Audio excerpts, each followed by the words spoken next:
Hi guys, I hope you had a great Thanksgiving and a very restful weekend, and I hope you're ready to get back to work when I see you on Tuesday. There's a couple things we're going to go over in this video about the tragedy of Julius Caesar, which we're going to begin reading on Tuesday. I am going to need you to take brief notes. I'll stop and I'll tell you when to take them.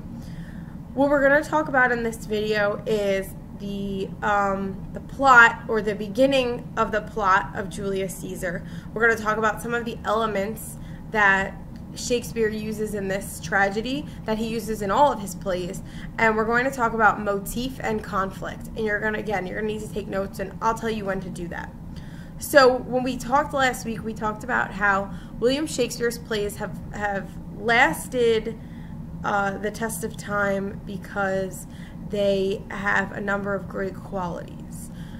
Shakespeare uses universal themes. He uses themes that anywhere in the world at any time someone can understand and someone can relate to. Maybe they're things that go on in your own life, or maybe they're things that are going on in the world, but it's all ideas that we understand, no matter where we're from, how old we are, where what we do each day. We understand these things. So some of those that Shakespeare often uses are things like power, the struggle for power, and jealousy, a misunderstanding, betrayal, relationships, trying to deal with conflicts within them, and also premonitions. If you think back to Romeo and Juliet, there was an issue with a misunderstanding, we know that, and betrayals in a relationship, and there are some premonitions. And this is something that Shakespeare does, again, like I mentioned, in many of his plays. In the case of the tragedy of Julius Caesar, he uses a number of these. He also uses characters who are real. Julius Caesar was real, and this was helpful to have characters that, again, lasted the test of time. So let's go through the overall plot of the beginning of the tragedy of Julius Caesar, and we kind of touched on it a little bit last week. So what we know is that we have Caesar, we have Cassius, and we have Brutus. And if you remember, Caesar was the man that the people, in that short excerpt we read last week, the people want him to be king. And Cassius and Brutus are not so sure about it. And if you remember, we identified Brutus as the tragic hero, that he's very noble and he wants to do what's good for the people, and this ends up getting him in trouble. So let's start from the beginning. Caesar is a very, very powerful, very successful Roman general. He has just had some great successes throughout a war, and the people of Rome love him. Not just because he is a good man, and I want you to understand that Caesar is not a bad man. Caesar is a good man, but the people love him because he's strong and he's powerful and he's done good for them so far. In Rome at the time, there is a Senate, sort of similar to what we have today in the United States.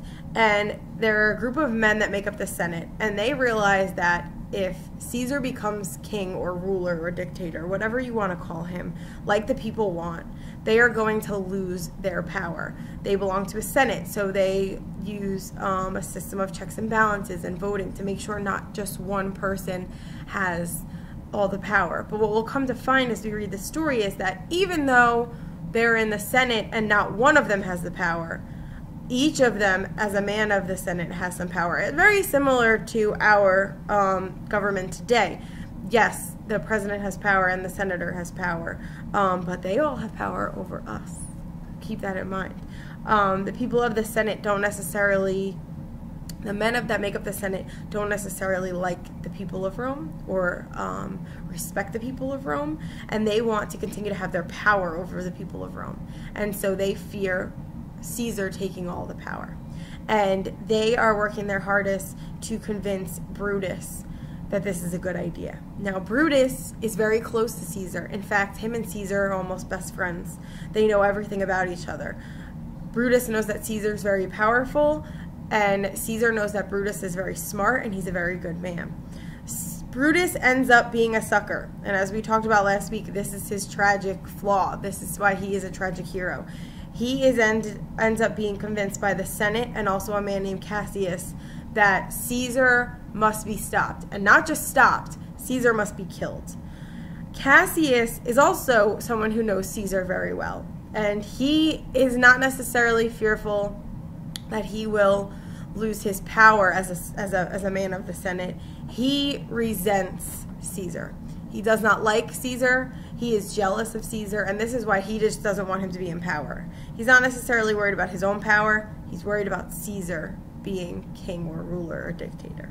So in the end, not in the end, in the middle really, to be honest, a group of senators encircle Caesar and each take turns stabbing him. And Brutus, Caesar's best friend, is the last one to stab Caesar. And the whole time he's being stabbed, Caesar is fighting for his life. He's a successful general. He's a powerful man. He's good at fighting for his life. But when he sees Brutus approaching him, and when he watches Brutus stab him, Caesar gives up, and Caesar dies. And afterwards, there is a number of mistakes that the senators make, and everything starts to sort of unravel and come undone. And we'll talk about that as we read it.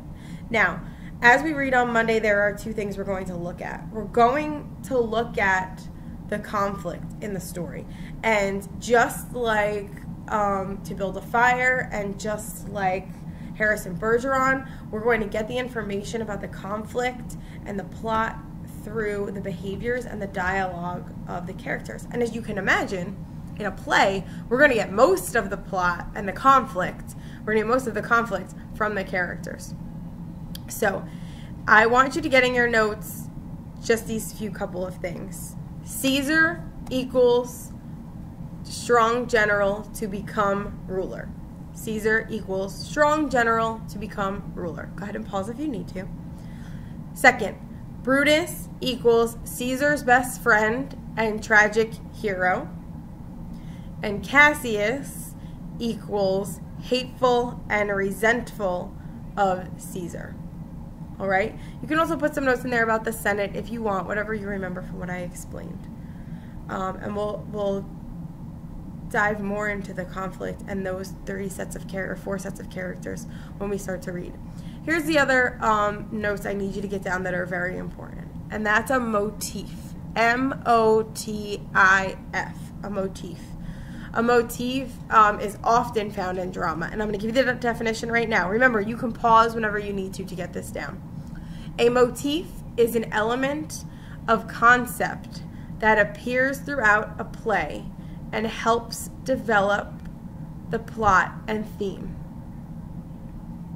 A motif is an element or concept that appears throughout a play and helps develop the plot and theme. I'll give you a second to write.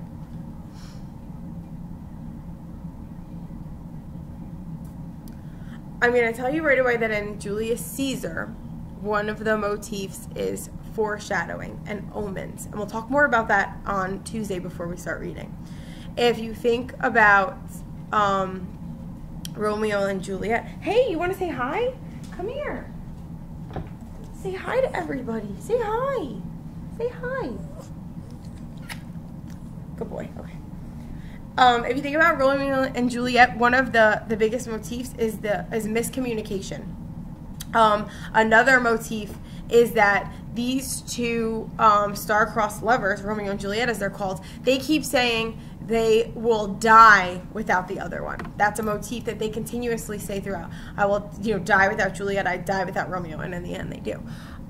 In Macbeth, which is another very well-known Shakespearean tragedy, blood is a constant motif. There's always blood involved somehow or the other. So you should have the definition now of motif down, and you might want to put in your notes that in the tragedy of Julius Caesar, we're going to be looking at the motif of foreshadowing and omens.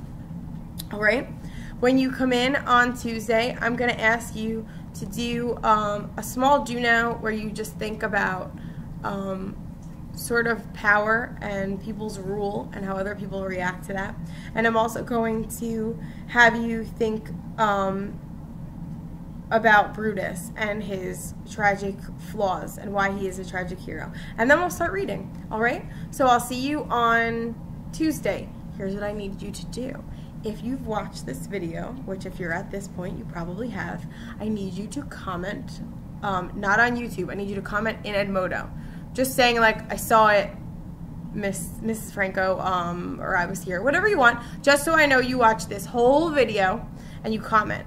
If you start to see that one of your friends or buddies or maybe somebody in your group of tables hasn't commented yet by Monday night, maybe you should reach out to them and let them know, because your comment on this video and your notes from this video will be your homework grade. All right? See you guys Tuesday. Bye.